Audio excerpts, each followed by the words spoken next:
the training for my run across America, I knew that I would be 8, 9, 10, 11 hours on the road.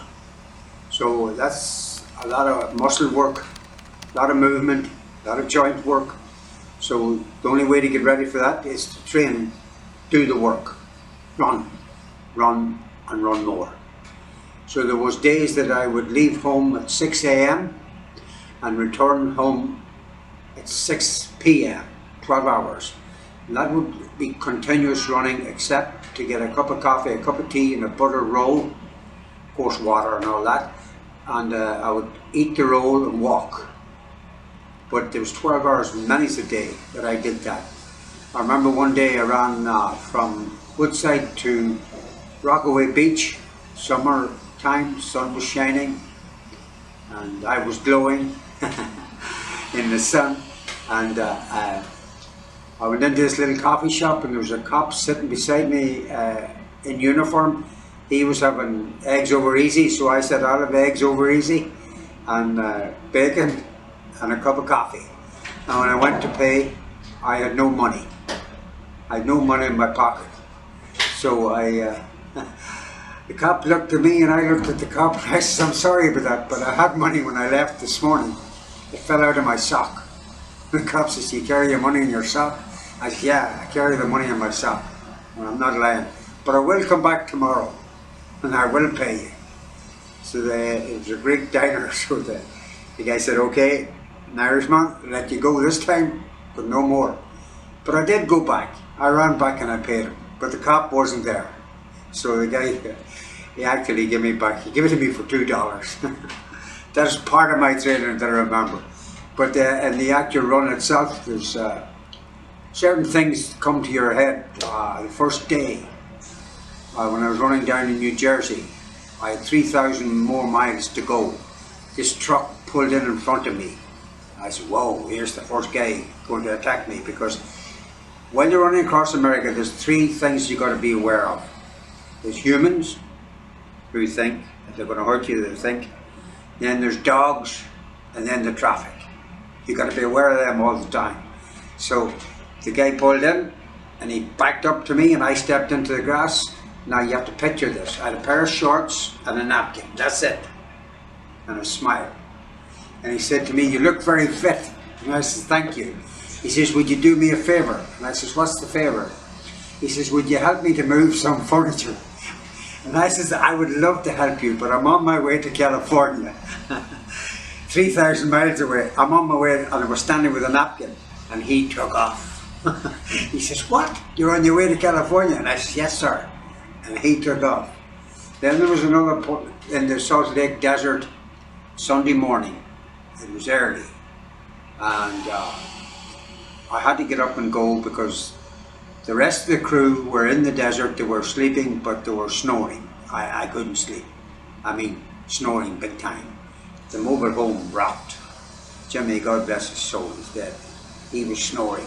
So I had to go. So it was about 6 AM and I took some water and a little sandwich and I headed off.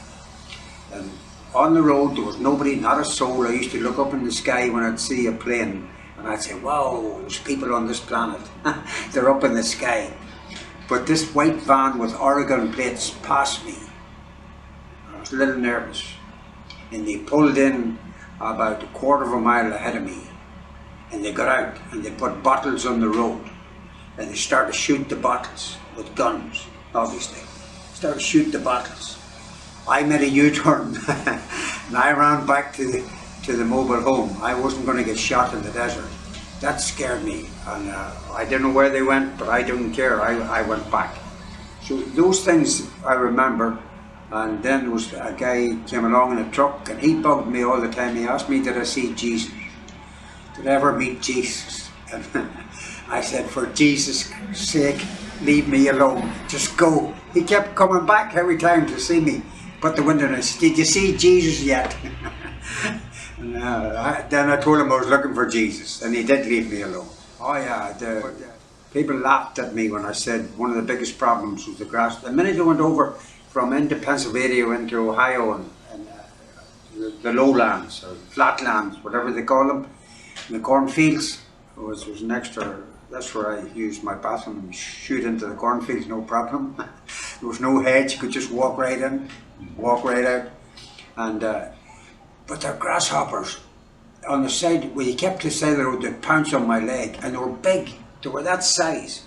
And they would hold on to you. They let Irish sweat. I don't know whether they were thirsty or what, but they were continuously bugging me. So whenever there was no traffic, I'd move to the middle of the road. And by the way, running most of the time on the middle of the road when it was clear, because of the balance on the legs. If you run on the one side of the road, you're running lopsided. When you do that for 8-10 hours, you can pull the muscle on this side of your body. So you have to balance, you have to switch from side to side, and where possible in the middle of the road. So to get away from the grasshoppers, I would stay in the middle of the road. But all the time you're doing this with your leg, knocking them off, which is not the proper way to run. So they were a bother. And the dogs, but I had spray, which I had to use on 2 or 3 times. Boom, right?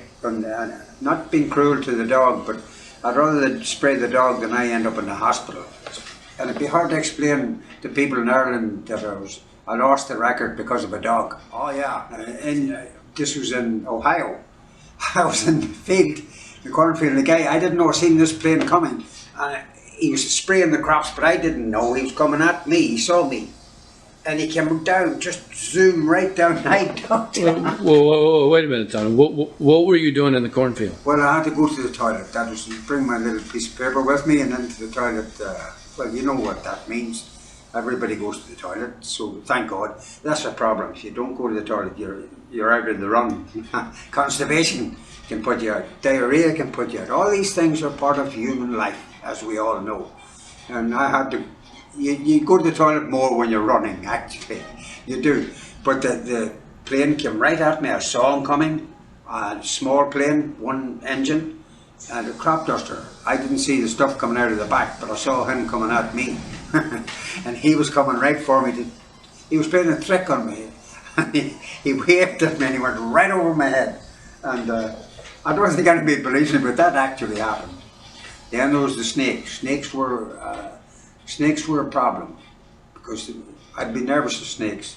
Although St. Patrick cast them all out of Ireland, this St. Patrick here was afraid of them, because you'd hear the rattles, or you'd rattler, and I heard so much about snakes that I was nervous, and my wife was terrified. She wouldn't even sit on the sand or nothing, terrified of snakes.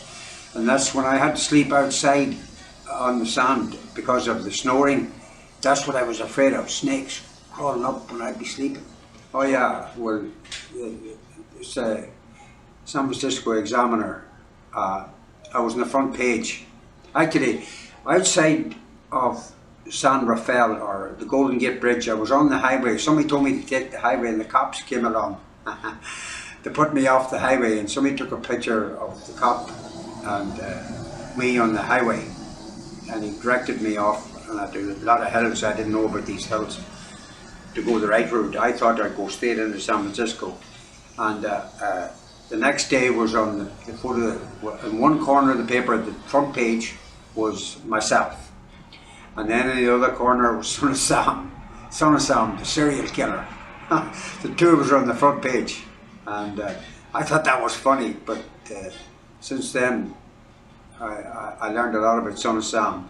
He was around when I was training, actually.